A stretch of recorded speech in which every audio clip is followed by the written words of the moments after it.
Boa noite, começando mais um RJ Entrevista, esta noite com o secretário de Tecnologia e Inovação do Estado de Pernambuco, o deputado licenciado Lucas Ramos. O papo vai ser muito legal, a gente vai falar do que a pasta tem feito, do que ele tem feito, aliás, na pasta.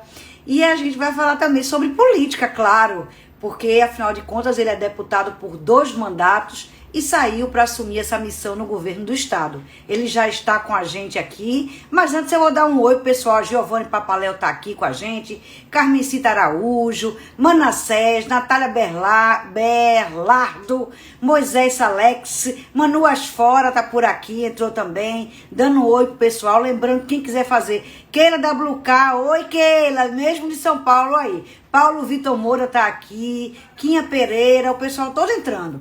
E eu quero lembrar que quem quiser fazer pergunta para o secretário e para o deputado, está aberta aqui para as pessoas perguntarem, tirar as dúvidas com ele sobre essa pasta que tem tanta coisa nova, Campus Party em Petrolina, é muita coisa acontecendo. Vamos chamar ele, nosso convidado especial.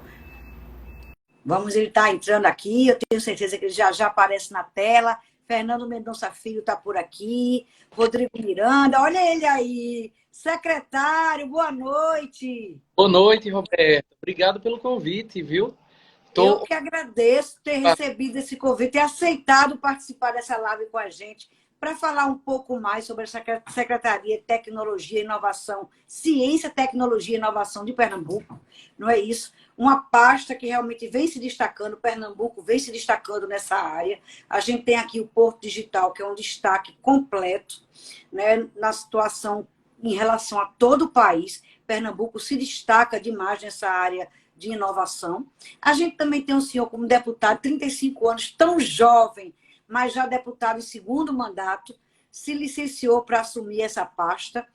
E dizer também que essa live conta com apoio, eu não sei se o senhor sabe, da Copergás, é a Companhia Pernambucana de Gás de Pernambuco, que leva gás a 28 municípios do estado de Pernambuco.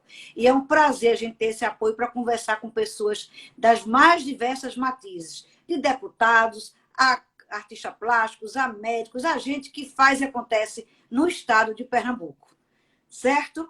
Agora, antes de começar, eu vou falar um pouquinho quem é Lucas Ramos, tá certo? Só um pouquinho, eu sei que seu currículo é extenso, mas a gente vai falar um pouquinho para quem não sabe quem é Lucas Ramos, tá certo?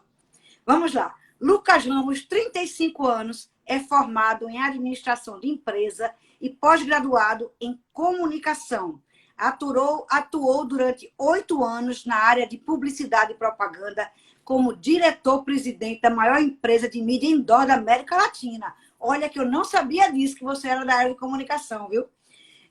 Foi eleito deputado estadual de Pernambuco em 2014 e reeleito em 2018, sendo o 8º mais bem votado do estado. Isso é um destaque, viu? Uma votação expressiva, mais de 60 mil votos. Na Assembleia Legislativa, foi líder da bancada governista e presidente da Comissão da Administração Pública, uma importante comissão, não é isso?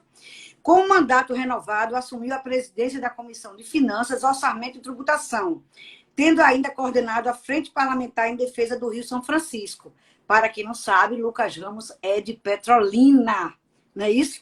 Em agosto de 2020, recebeu o convite do governador Paulo Câmara e assumiu a Secretaria de Ciência, Tecnologia e Inovação do Estado de Pernambuco. Eu estou dizendo, bem bonitão, olha aí, deputado. Está ganhando cantada em plena live, viu?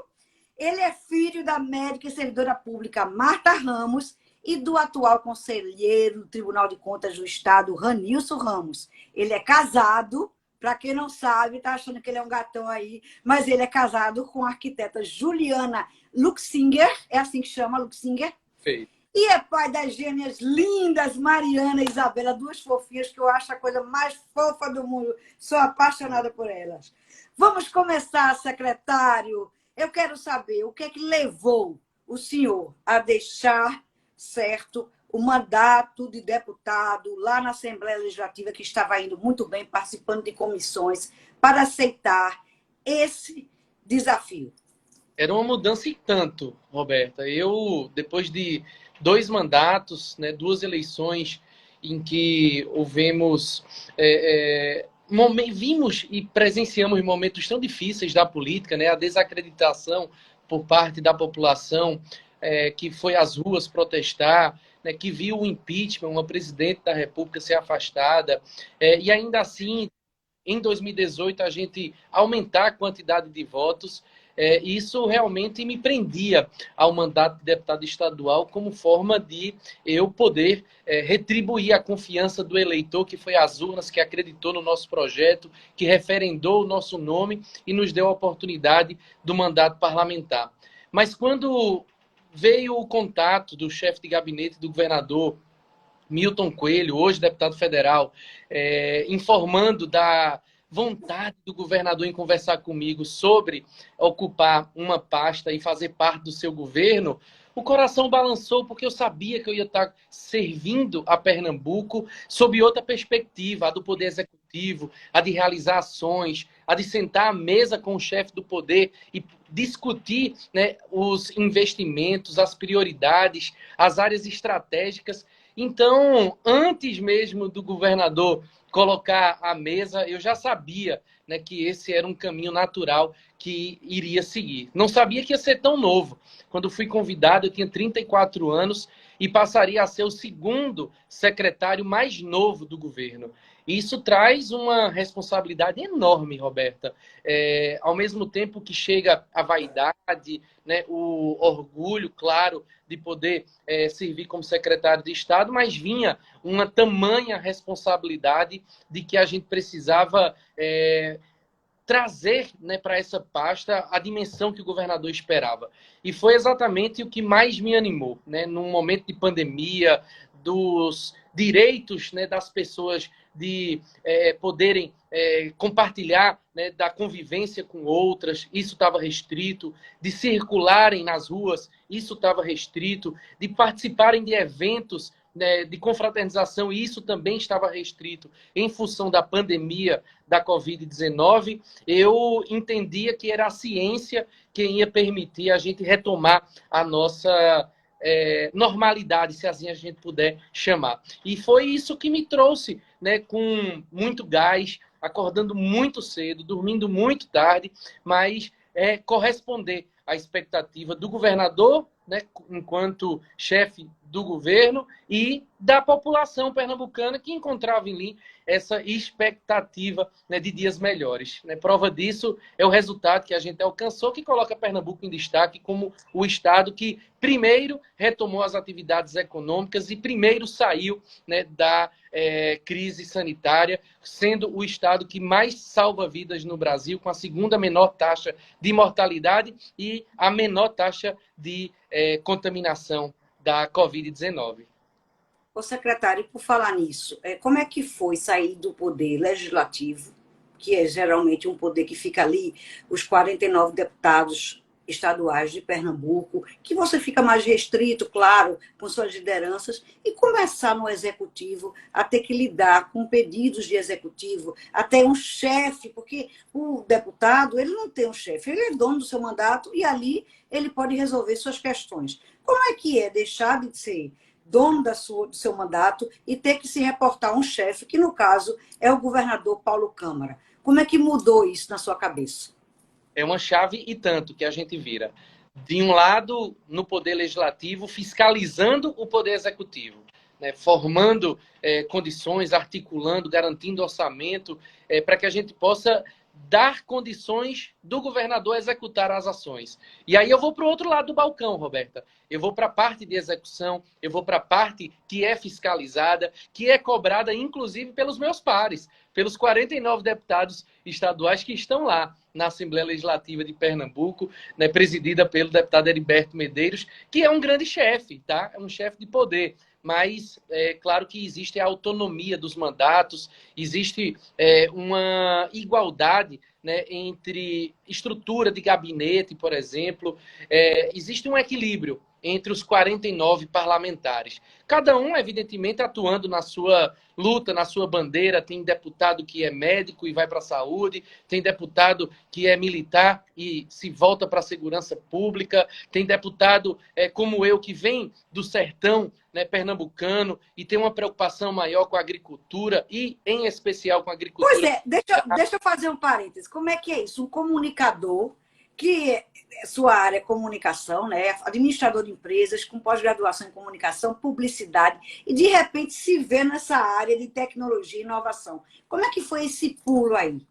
Olha, Roberta, é interessante essa sua pergunta, porque eu até mesmo casa de shows e eventos eu administrei em Petrolina, chamava Manga Rosa. Fui produtor de eventos com Murilo Cavalcante, fomos sócios nessa casa de shows. E isso me trouxe, claro, uma experiência na iniciativa privada, em que as coisas acontecem com mais velocidade, em que não existe lei de responsabilidade fiscal para a gente fazer uma compra, não existe licitação para a gente fazer uma aquisição ou uma prestação de serviço. É tudo muito mais rápido que acontece. E aí, em 2013, o meu pai, na Secretaria de Agricultura do Estado, já há 6 anos, compondo o governo Eduardo Campos, ele é convidado para ocupar uma das 7 cadeiras de conselheiro do Tribunal de Contas do Estado. Eis que, na hora em que ele decide e a Assembleia referenda por unanimidade o seu nome para o Tribunal de Contas, eis que surge uma oportunidade para eu disputar o mandato de deputado. Eu já vivia aquilo dentro de casa, eu já tinha crescido, meu pai já tinha exercido 3 mandatos. Eu nasci em 86, meu pai era vereador de Petrolina, então eu não vi outra coisa dentro de casa do que meu pai fazer política. Não teve outra coisa, eu vivi nesse meio. Então é claro que isso desperta o interesse. E em 2014, o governador Eduardo Campos, se afastando do mandato, ele buscando uma projeção nacional para presidente da República, faz então o convite para a gente disputar o mandato de deputado estadual. E eu me joguei, Roberta. Eu me joguei nesse projeto e com muita determinação me candidatei e me elegi. Tá? Então, eu que trago... E se elegeu bem, vamos dar o detalhe. Se elegeu com uma votação super expressiva, não é isso? É verdade, eu tinha 28 anos, ainda não tinha nem Maribela na minha vida, né? Então, muito novo, eu pude dedicar... Vamos explicar aqui para os nossos ouvintes, vamos explicar aqui para os nossos seguidores, que Maribela são as gêmeas, não é isso? Então, com quantos anos elas? Fizeram 6 anos no dia 5 de outubro. Meu Deus, eu lembro de você ainda dizendo que ia ser pai. Meu Deus, o tempo passa assim muito rápido. 6 anos, estão as mocinhas já, meu Deus. Daqui a pouco chegam aqui em casa, estão voltando da escola, do integral. Daqui a pouco chegam fazendo aqui o maior carnaval. Eu achei que ia estar aqui na live para pelo menos dar um oi para a gente ver essas coisas lindas, maravilhosas. Mas vamos continuar, vamos lá.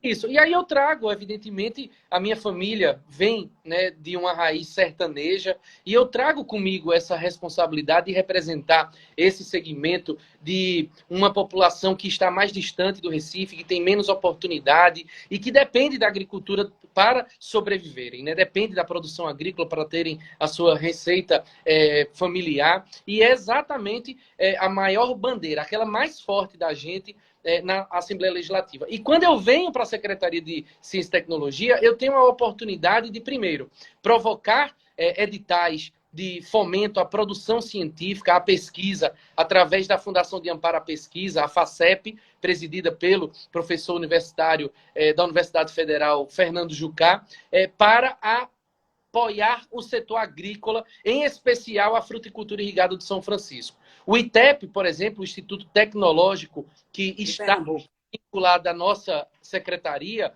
ele já presta o serviço de análise das frutas e do solo lá do sertão pernambucano, que permite, Roberta, que as frutas produzidas no Vale do São Francisco, a manga e a uva, alcancem os mercados internacionais da Europa, por exemplo, com a certificação de qualidade de que aquele produto está livre de agrotóxicos, por exemplo. São barreiras sanitárias que dependem da Secretaria de Ciência e Tecnologia em garantir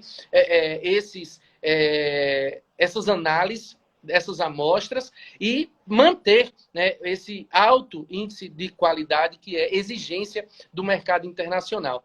Então, quando assumi a secretaria, eu vi o potencial enorme que tinha de ajudar a nossa região, a nossa população e fazer mais por quem mais precisa. Imagine só, não dá para a gente tratar igual os desiguais. A gente precisa mesmo dar mais a quem mais precisa. A gente precisa puxar pela mão. A gente precisa dar mais condições àqueles que esperam do poder público esse apoio. E foi exatamente o que fiz. Prova disso é que você falava da Campus Party Petrolina, a primeira que acontece fora do Recife, depois de 6 anos a Campus Party... Peraí, isso aí é o tema que eu quero começar agora. Peraí, a gente vai falar da Campus Party bem devagar.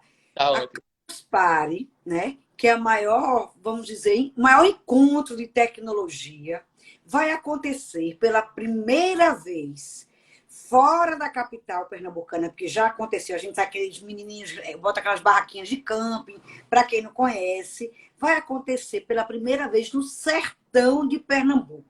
Então, eu quero que você explique para as pessoas, nossos seguidores, que muita gente às vezes não sabe o que é a Campus Party, quantas pessoas vão ser levadas para o sertão e o que é que isso vai fomentar naquela região. Vamos lá. A Campus Party volta a Pernambuco depois de 6 anos. Nossa capital, Recife, ela já recebeu durante 4 oportunidades a realização de uma Campus Party. Claro, naquele tempo não tinha pandemia, era presencial. E então, por conta de contingenciamento de gastos, questão estratégica, o governo de Pernambuco deixou de patrocinar esse evento e há 6 anos não acontece em nosso estado. E aí volta para Pernambuco a Campus Party e a gente toma a decisão importantíssima de interiorizar a ação. Fazer com que esse evento aconteça numa região em que precisa desse apoio, né, de presença do poder público, em primeiro lugar, né, de mais ações do governo do estado e, por fim, né, uma universalização do acesso ao conhecimento. Então, era importante para nós escolher Petrolina pelo potencial que tem. São 7 instituições de ensino superior, entre públicas e privadas. Petrolina tem a Univasf, tem o Instituto Federal, tem a UPE. Estou perguntando aqui, ó, já tem data marcada? Tem sim.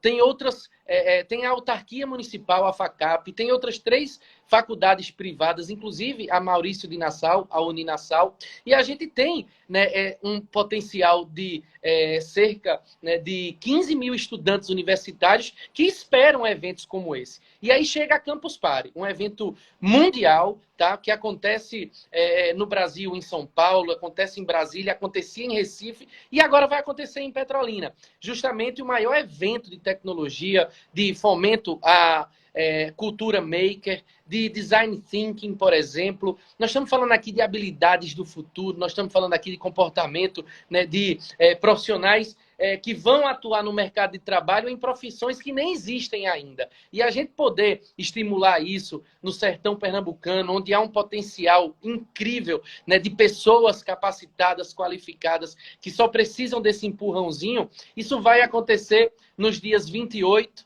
a abertura, 29 e 30 de outubro. Quinta-feira, a gente desembarca em Petrolina. Agora já? Exatamente. Quinta, sexta e sábado na Univasf em formato híbrido. Vai acontecer presencialmente, respeitando-se, Roberta, todos os protocolos, né, sanitários, de distanciamento, de higienização das mãos com a disponibilização do álcool em gel, além, evidentemente, do limite de participantes e aqueles que não puderem ir, ou porque não moram em Petrolina, estão em outras regiões, outras cidades, outros estados e até outros países, vão poder participar remotamente. Como a gente está fazendo a nossa live agora, né, graças à tecnologia, a gente poder levar esse evento para mais lares. Inclusive, a TV Pernambuco e a TV Caatinga, que é da Univasf, vão transmitir em tempo real o evento Campus Party. Olha aqui, eu só queria dizer, Jorge Cavalcante da Univasf, estarei lá, o pessoal dando parabéns pela iniciativa, muito bom, porque é bom a gente ter um retorno, né? Parabéns, parabéns, secretário. Você é aguerrida e Petrolina se orgulha. É legal a gente ouvir, né? A gente saber que as pessoas estão gostando do nosso trabalho, porque eu acho que isso é a troca que a gente tem quando a gente faz uma live, é essa, que a gente vê as pessoas entrando aqui, acenando, colocando os coraçãozinhos e dizendo, olha, que coisa boa, né? E as pessoas dizem, que maravilha, entendeu? Perguntando quando é que vai ser. Essa é a troca de uma live, que é uma coisa ao vivo, e a gente sente ali a energia dos nossos seguidores, querendo falar, querendo dar sua palavrinha. Quem quiser perguntar ao secretário alguma coisa, o pessoal que for dessa área de tecnologia e inovação, tiver com aquela dúvida, que não consegue, às vezes, falar com o secretário, porque ele é difícil, porque é um homem ocupado, aí entra aqui e pergunta, que eu dou voz a vocês, viu, gente? Aí eu quero saber mais, o que é que a secretaria está fazendo? Porque eu ouvi falar desses espaços 4.0. Na realidade, o que é isso, secretário? Nós, quando assumimos a secretaria, definimos 3 eixos prioritários para a nossa atuação.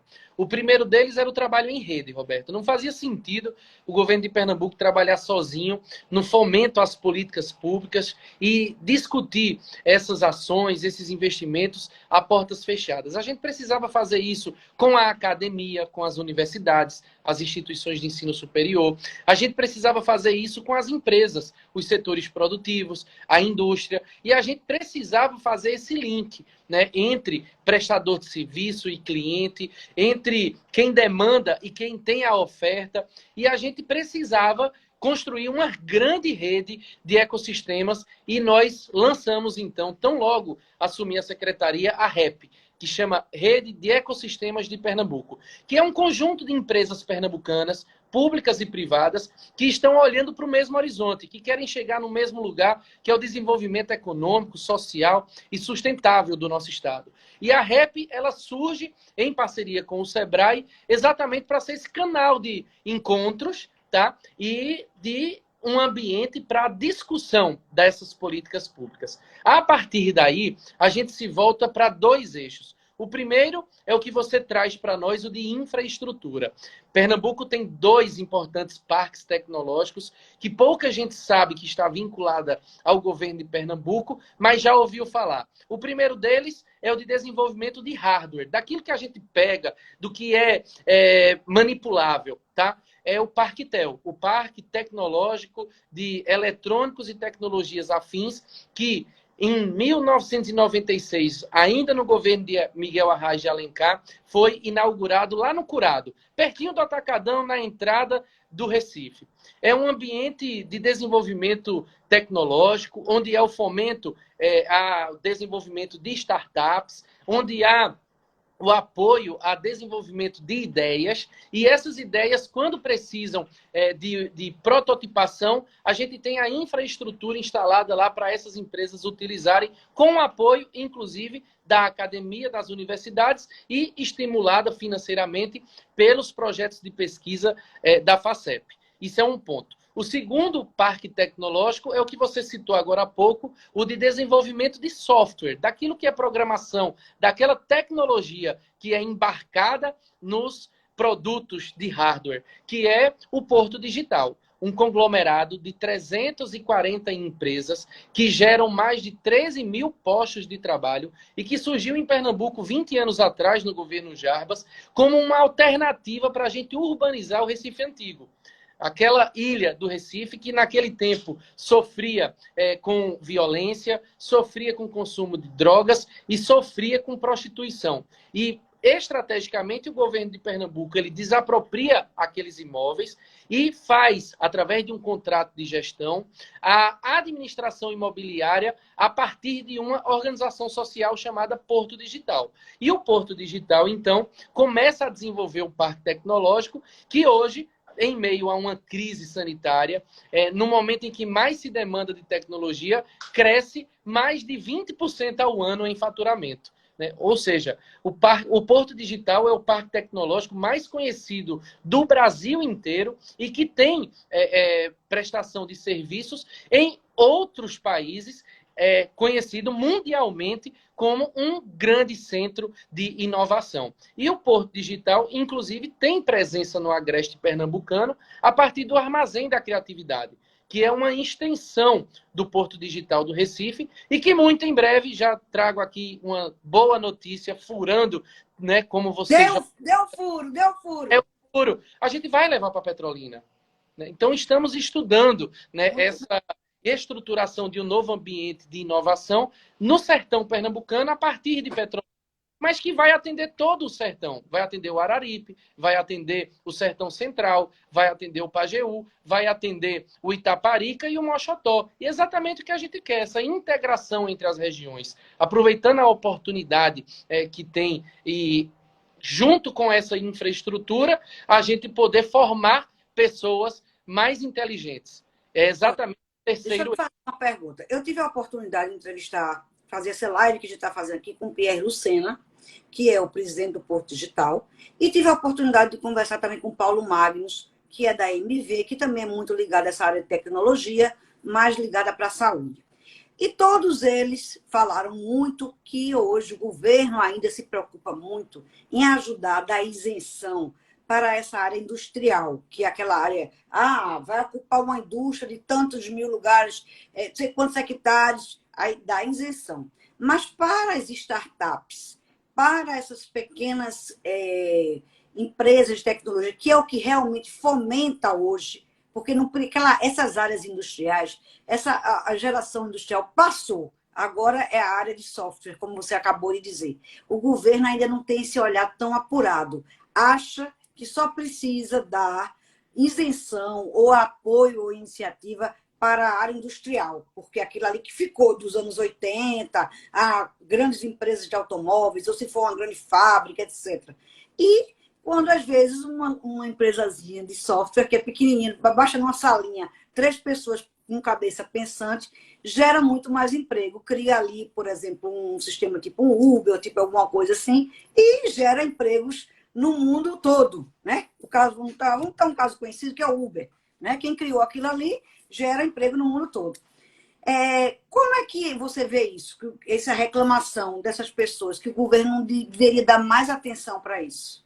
Olha, Roberto, talvez não tivesse, né, num passado não muito distante, talvez não tivesse essa preocupação como prioridade. De fato, são políticas de estratégia econômica que deveriam caminhar juntas, tá? É importante, sim.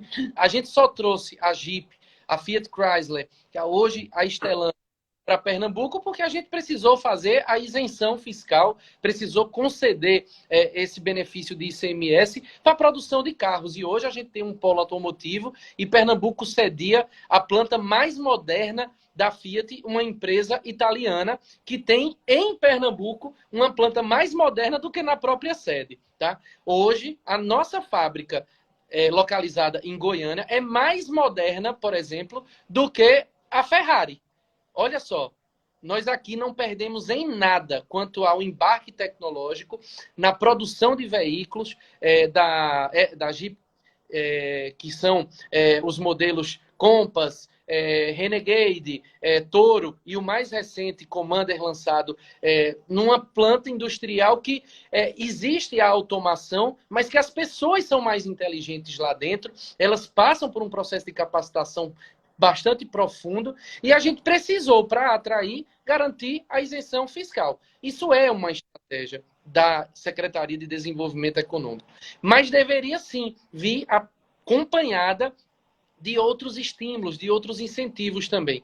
E aí eu já faço aqui propaganda de outra ação nossa, chamada Pro Startup, que foi uma iniciativa do governador Paulo Câmara em, primeiro, financiarizar um fundo contábil, o Fundo Inovar, que até então, em 2013, foi criado no governo Eduardo Campos, com efeitos contábeis a partir de 2015, ele era uma compensação daquelas empresas que recebiam benefício fiscal, que tinham algum tipo de isenção em ICMS, por exemplo, de poder aportar nesse fundo para que o Estado desenvolvesse políticas públicas e financiasse ações de inovação. Ou seja, uma empresa que não tivesse um departamento de pesquisa, desenvolvimento e inovação dentro da sua estrutura e não comprovasse investimentos na contratação, por exemplo, do César School ou do próprio César, que está vinculado ali ao Porto Digital, ele era obrigado a depositar no Fundo Inovar. E o que foi que aconteceu em 2020? O governador Paulo Câmara encaminha um projeto de lei para a Assembleia Legislativa, tornando financeiro um fundo contábil, na contramão do que o Brasil inteiro estava fazendo.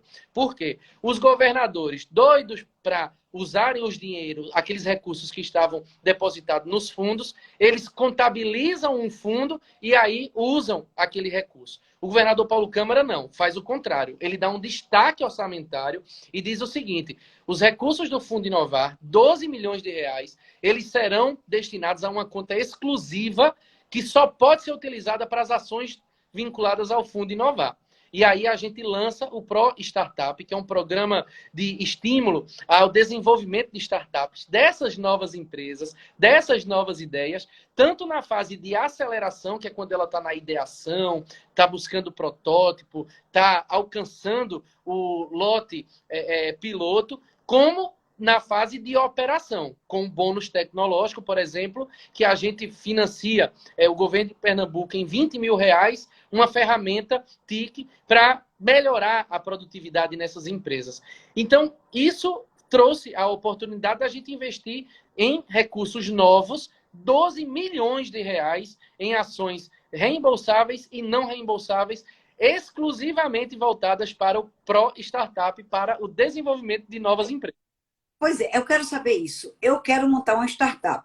Estou louca para montar, acho que é meu futuro, sou jovem, tenho aquela cabeça pensante. Como é que eu faço para conseguir esse recurso pro startup? É isso que eu fico pensando, que o jovem fica pensando, tá, existe esse programa, mas como é que eu me inscrevo nesse programa pro startup? Perfeito. Se você está na fase inicial de desenvolvimento da sua ideia, a gente pode primeiro incubá-la e levar para dentro do Parquetel, se for hardware, e para o Porto Digital, se for software. Então, o governo vai apoiar com financiamento de bolsas para que você contrate estagiários. O governo de Pernambuco vai dar infraestrutura de ambiente, escritório, impressora 3D, internet rápida, de altíssima velocidade e baixíssima latência em fibra ótica. Tudo isso custeado pelo governo de Pernambuco para que você tenha condições de desenvolver a sua atividade, né? Aquilo que a empresa se propõe a desenvolver.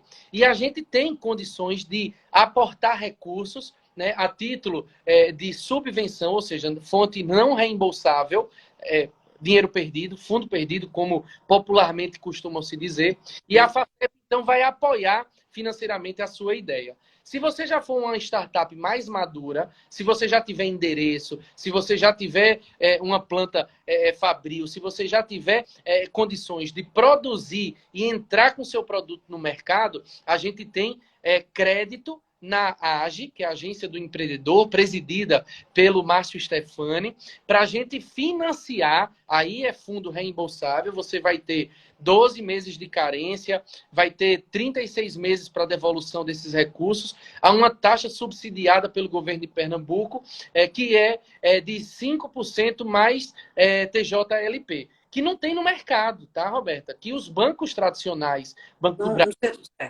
não oferecem isso para quem está começando a vida. Oferece para grandes empresários que têm garantias, que têm já consolidada uma situação financeira de faturamento. Não para as startups, não para quem está começando. Mas o governo de Pernambuco, sim, oferece essas condições.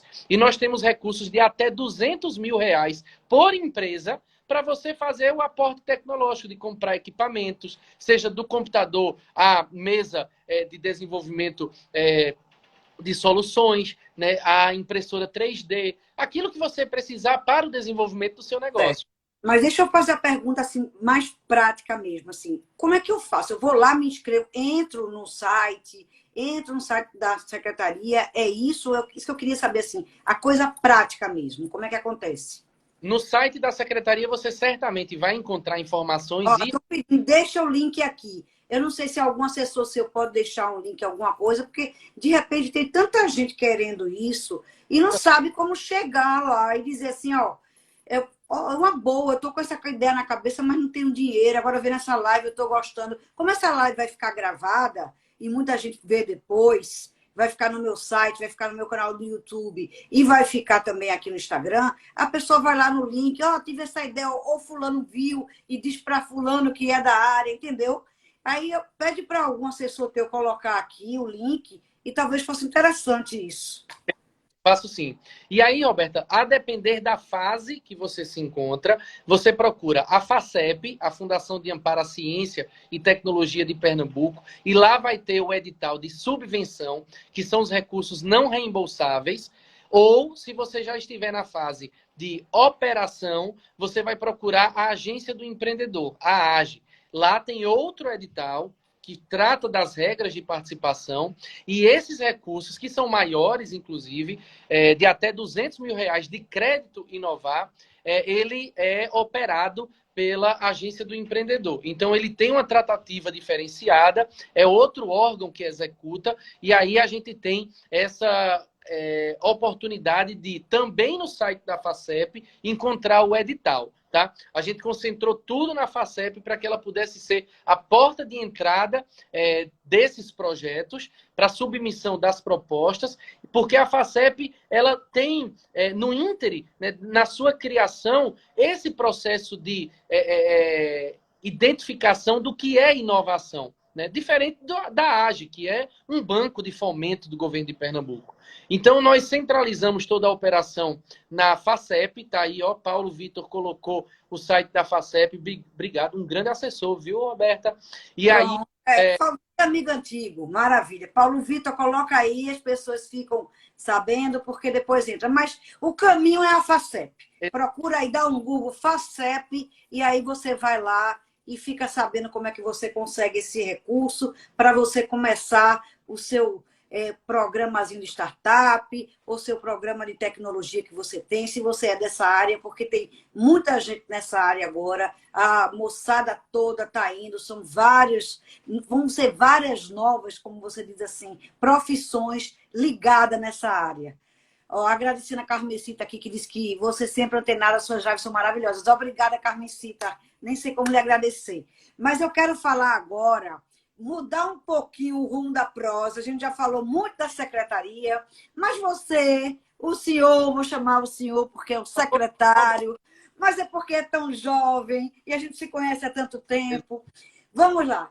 Eu queria saber o futuro de Lucas Ramos. Porque Lucas Ramos é um deputado, né? É um parlamentar, licenciado, mas Aí estão perguntando, antes de começar, eu gosto de dar sempre voz a quem está aqui. Quais são os investimentos para os projetos dos produtores de polpas? Quem está perguntando isso é Jackson Menezes Barbosa. Excelente. Antes de começar a política, é a última pergunta. Vamos lá. Então, Jackson, nós temos aqui na Secretaria de Ciência e Tecnologia as políticas voltadas para os arranjos produtivos locais e os centros de vocação tecnológica, tá? Então, a produção de frutas para a produção de polpas, isso está em nosso radar. Nós acabamos de aprovar em edital da ADEP, que é a antiga ADDPE, várias propostas, vários projetos para cooperativas e associações, e o governo de Pernambuco vai financiar a implantação dessas fábricas, tá? Então, nós estamos de portas abertas para recebê-lo, você, a associação que o representa, ou cooperativa, e a gente desenvolver projetos buscando exatamente a geração de emprego e a melhor distribuição de renda, pensando e respeitando a vocação de cada região. Então, se a tua comunidade ela tem um potencial produtivo da agricultura e a capacidade de produzir frutas, a gente precisa processar, garantir aí a agregação de valor para que você tenha condições de comercializar, além da fruta, a polpa também, o suco, né, para poder você transportar, para você poder ganhar novos mercados, até mesmo vender seu produto para grandes redes de supermercados. Imagina que legal, né? E a gente tem sim linhas e ações para apoiar essas iniciativas. Olha aí, respondido pelo próprio secretário diretamente. Agora vamos falar de política, certo? A gente sabe que 2022 é um ano de reeleição. O senhor, como deputado, claro, pode querer renovar o mandato ou pode querer alçar um voo mais alto, que seria a Câmara Federal. Porque todo político, claro, quer continuar a carreira, né? E depois de deputado estadual, já tem 2 mandatos realmente exitosos, e agora à frente da secretaria. Se quiser realmente, em abril tem que sair, porque não pode ficar à frente de uma pasta executiva. Vai ter que tomar essa decisão até abril. O tempo está correndo aí. A gente quer saber qual é o futuro do deputado estadual e secretário Lucas Ramos. Ele fica, vai voltar para a Assembleia, vai ser candidato, já definiu qual é o posto que vai querer? Olha, Roberto, imagina a minha inquietação, a minha revolta de hoje estar à frente da pasta responsável pela universidade estadual, em que a gente atinge o melhor patamar de investimentos com a ampliação da presença da UPE em regiões que ainda não são atendidas.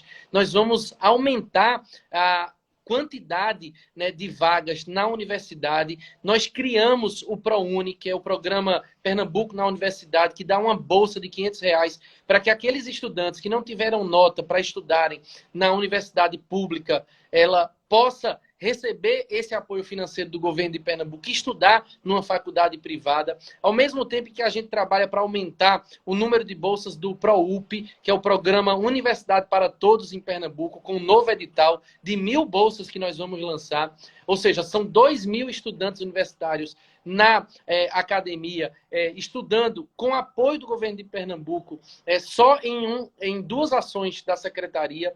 E, enquanto isso, o governo federal vem diminuindo o orçamento das universidades e institutos federais.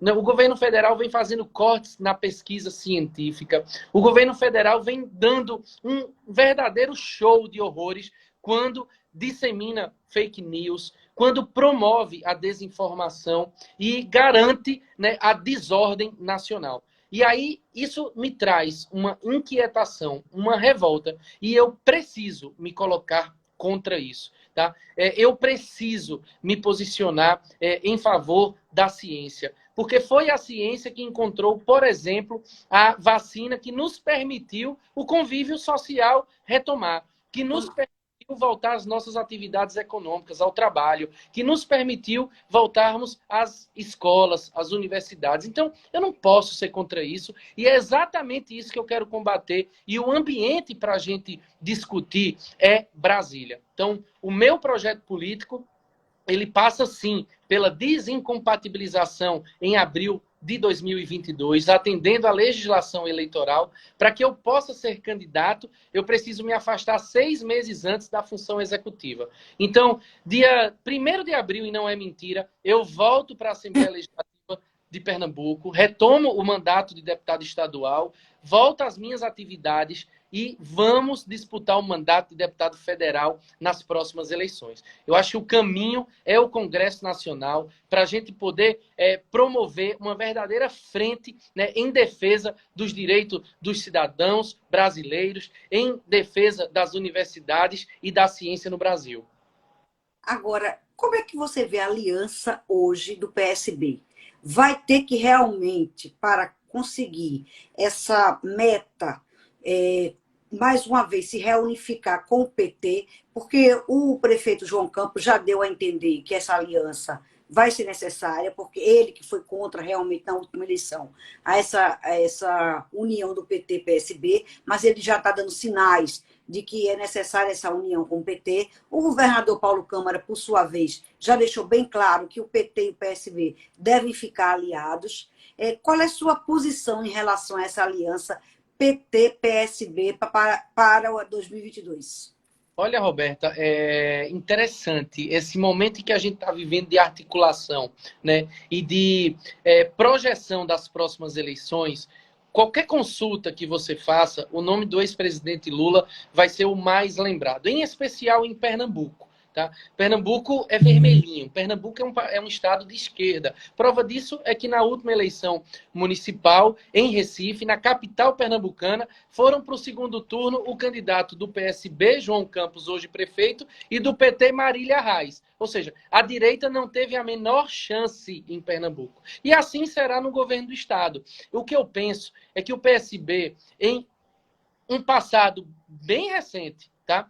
Teve parcerias exitosas com o PT. Aquela aliança de 2018, por exemplo, que colocou Paulo Câmara reconduzido ao mandato de governador no primeiro turno e eleito o senador Humberto Costa pelo PT, mostrou que foi uma parceria política e eleitoral que deu muito certo. Então, isso precisa ser renovado em 2022. Acredito que o PSB pode sim fazer a aliança nacional com o PT. Votar em Lula é uma consequência desse processo eleitoral. Eu não sei se Lula é candidato, mas se for, certamente o PSB tem esse caminho, né, para apoiar uma candidatura nacional. E penso que isso seja o melhor caminho para os brasileiros, né, dado, né, esse desmando, esse desgoverno que se instalou no nosso país, e as forças de esquerda unidas se tornam mais fortes para combater esses malfeitos.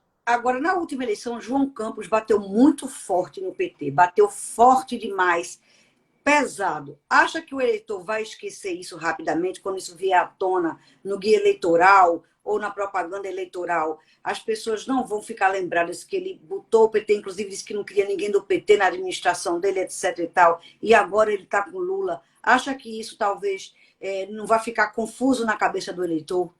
Fica confuso, o eleitor cobra, ele não esquece, Roberta, e acho que o prefeito João Campos, ele tem feito, né, esses movimentos de conversa, inclusive com o ex-presidente Lula, mas também com outras forças de esquerda, justamente para encontrar, né, o melhor caminho, para construir a melhor solução e buscar articular a melhor aliança para o PSB, onde ele está afiliado, né, desde o pai dele, na verdade, desde o bivô dele, né, Miguel Arraes de Alencar, um dos fundadores do partido, e a gente poder ter realmente essa narrativa, a justificativa para a gente somar os nossos esforços. Como eu disse, né, nós não estamos discutindo aqui votar em Lula, votar num candidato lançado pelo PSB. Nós estamos discutindo aqui uma aliança estratégica das forças de esquerda que compõem a Frente Popular de Pernambuco para combater o governo Bolsonaro. Isso é fundamental. Talvez, repito, votar em Lula seja uma consequência desse processo de articulação de conversas e de construção de alianças. Deixa eu lhe fazer uma pergunta. Particularmente, você acredita numa terceira via? Não, eu acho que o Brasil ainda não tem espaço e há menos de um ano das eleições não tem tempo para conhecer uma nova liderança que saia dessa polarização entre direita e esquerda. Eu acho que o centro, né, muito mal se posiciona. Imagine só, o PP, com toda a força política que tem, com a representação que tem, tanto no Senado quanto, né, na Câmara dos Deputados, hoje está discutindo a filiação do presidente Bolsonaro. Não é terceira via. Isso é um partido governista. E isso é estratégico, tá? Isso não é uma crítica que faço ao PP. Eu acho que os seus dirigentes, eles têm as suas prioridades e não enxergo, né, a filiação de Bolsonaro como saudável. Né? Afinal de contas, o PSL, que elegeu Bolsonaro, não o quis. Imagine só um partido hoje receber um presidente e partir no meio a sua base.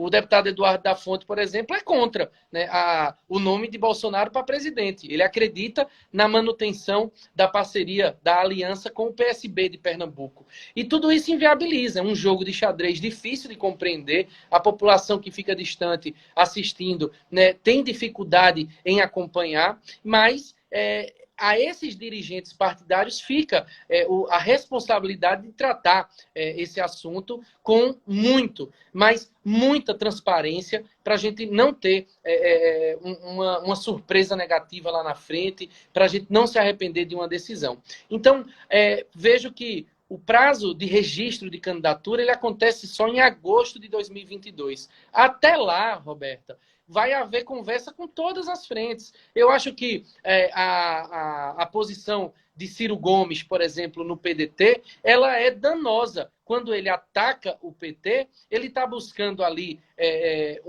um caminho que vai acabar no isolamento. Eu acho que o adversário do PDT não é o PT. O adversário do PDT é o mesmo do PT, que é o mesmo do PSB, que, por sua vez, é o mesmo do PSD, que é o governo Bolsonaro.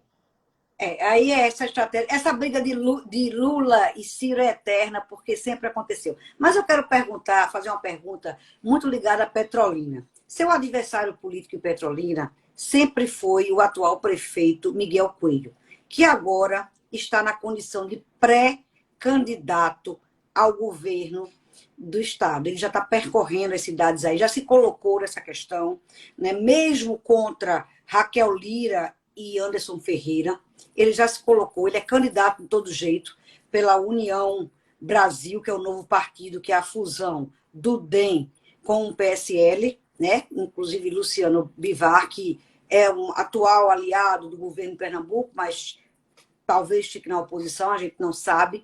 Como é que você vê a candidatura de Miguel Coelho? Ele vai disputar contra quem? O candidato é Geraldo Júlio? Roberta, eu acho que é legítima a candidatura de Miguel. Miguel tem 30 anos de idade, está aprendendo muito, foi deputado comigo por 2 anos, se afastou renunciando para assumir a prefeitura, mas é um político novo, de pouca idade, mas que nasce velho na política. Miguel já está na terceira filiação.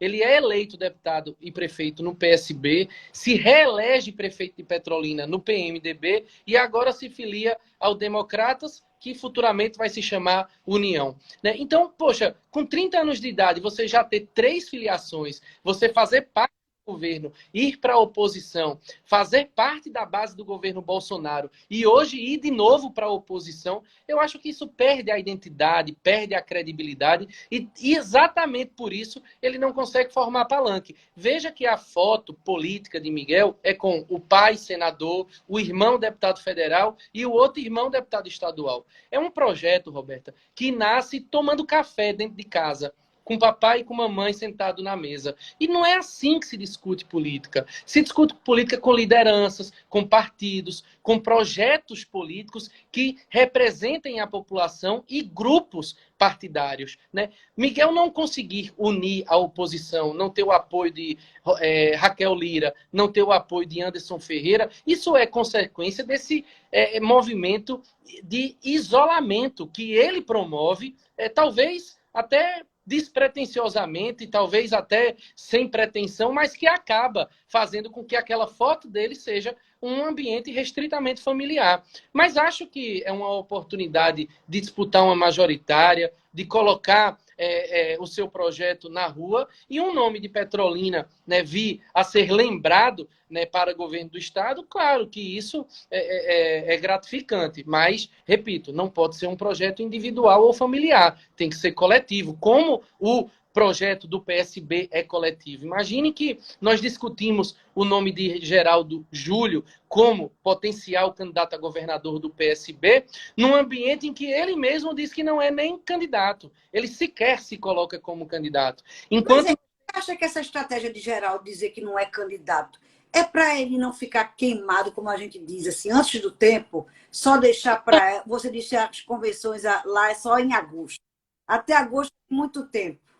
Não, na verdade, Roberta, eu não vejo dessa forma, tá? Eu, particularmente, preciso e acredito muito na necessidade que qualquer candidato tem de percorrer, né? Prova disso é o movimento de Miguel, é o movimento de Raquel, é o movimento de Anderson, né? Então, né, quem está se colocando a um cargo político, né, que é escolhido a partir de um processo eleitoral, isso necessariamente passa por a sua apresentação. Né? Então, acho que ao candidato do PSB, do PT ou de qualquer outro partido, a gente precise caminhar, a gente precisa conversar, a gente precisa se apresentar.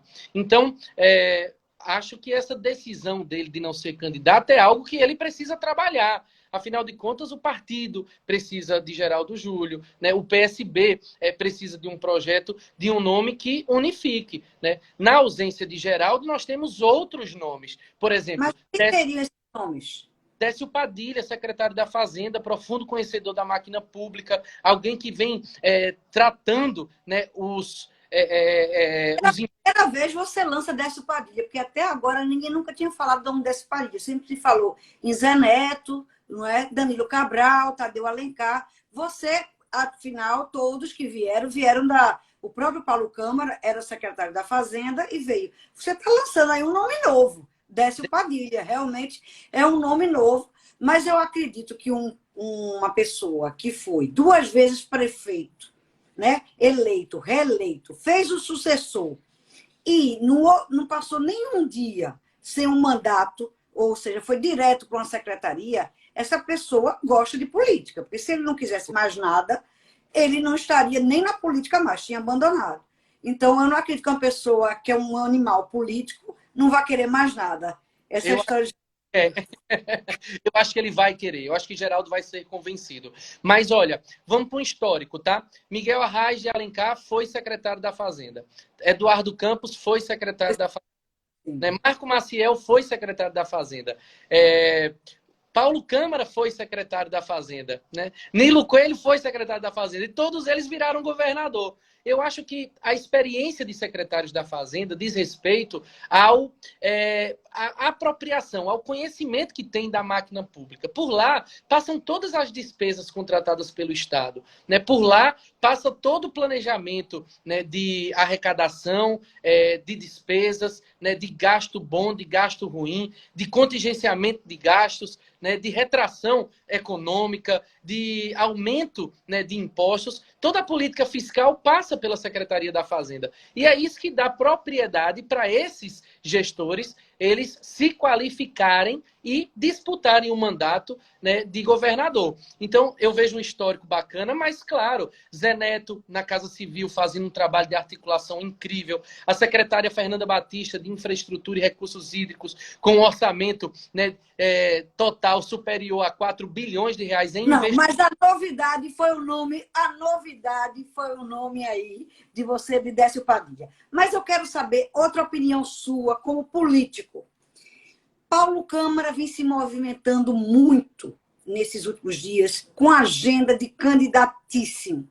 Eu não acredito que Paulo Câmara queira ser deputado federal, até porque tem Pedro Campos, tem muita gente querendo disputar um cargo de deputado federal, tem Lucas Ramos, tem muita gente de vários segmentos, Agreste, Sertão, etc. E tal. Na capital vai ser Pedro Campos e no estado todo, né? A gente já sabe. Paulo Câmara tem condições de ser candidato ao Senado, o PSB colocar 2 nomes no Senado nessa chapa, passando por um acordo federal com o PT, dizendo, PT, tu indica vice aí, faz outros federais, uma bancada grande. Será que convence a aliança toda? Ter 2 cabeças de chapa do PSB? Roberta, já houve isso em 2014, inclusive a vaga... Exatamente. É a de Fernando Bezerra Coelho, né? E então não há nenhuma novidade. O PSB pode reclamar as 2 vagas, a de governador, cabeça de chapa, e a de senador. Eu acredito que o governador Paulo Câmara conclua o mandato. Vá ser governador até o dia 31 de dezembro de 2022. Contudo, ele pode ser candidato a qualquer cargo eletivo.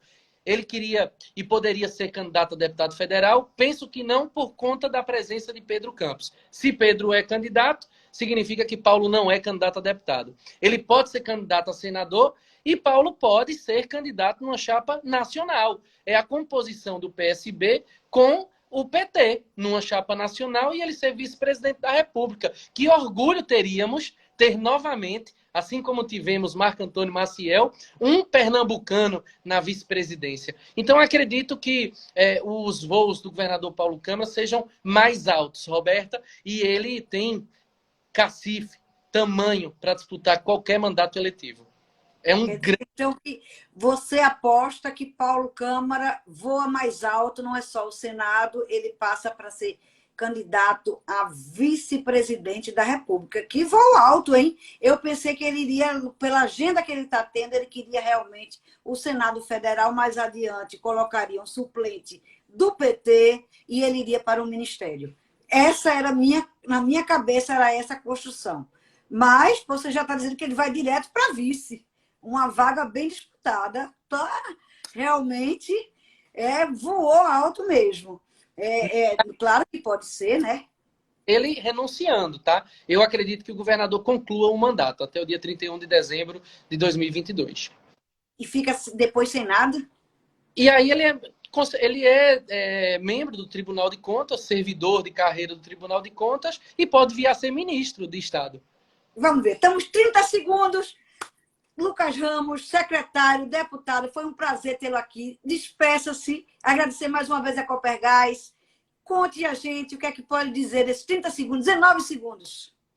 Você é maravilhosa, Roberto. Obrigado pela oportunidade incrível. A Copergás, inclusive, que anunciou em Petrolina 10 milhões de reais e tem operação também na capital do sertão pernambucano. Um prazer enorme, Roberto. Estou à sua inteira disposição. Sempre juntos. Só faltaram as gêmeas aparecer.